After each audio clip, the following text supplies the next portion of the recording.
Good evening. A week of fighting that's turned the centre of the Georgian capital, Tbilisi, into a battleground ended this afternoon with tentative agreement on a ceasefire. 51 people are reported to have been killed and 283 injured as rebels tried to drive President Gamsakhurdia from power.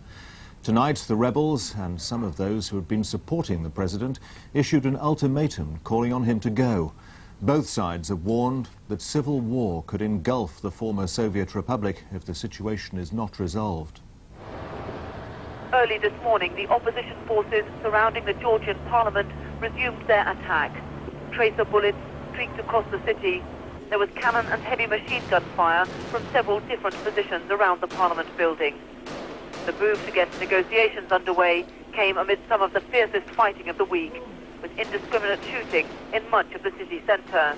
The opposition forces had declared their determination to force the surrender of President Gamsakhurdia, the man they accuse of dictatorship and of collaboration with the leaders of the August coup. The forces opposed to Zviad Gamsakhurdia say they have him completely surrounded now, but they're still being held back by sniper fire, and the bunker itself is heavily fortified.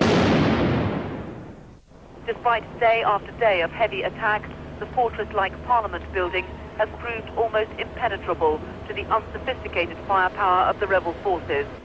President Gamsakhurdia has remained in his bunker deep beneath it.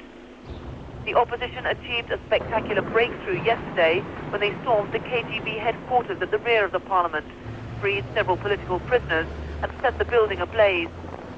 Representatives of government and opposition held 5 hours of talks at Tbilisi's television station this afternoon, in the midst of some of the fiercest fighting of the week.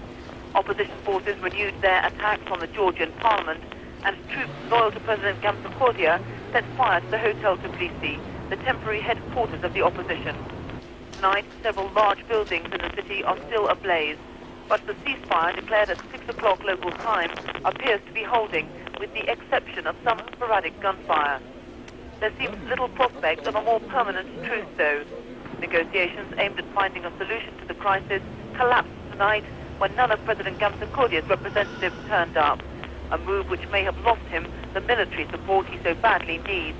The leader of the National Guardsmen, who remained loyal to the president until now, joined with opposition leaders in demanding Mr. Gamsakhurdia's resignation. A communiqué issued tonight said that if he did not do so, he must accept full responsibility for the events which will follow. I understand they have already drawn up detailed plans to storm the parliament where he's taken refuge. Carol Walker, BBC News, Tbilisi.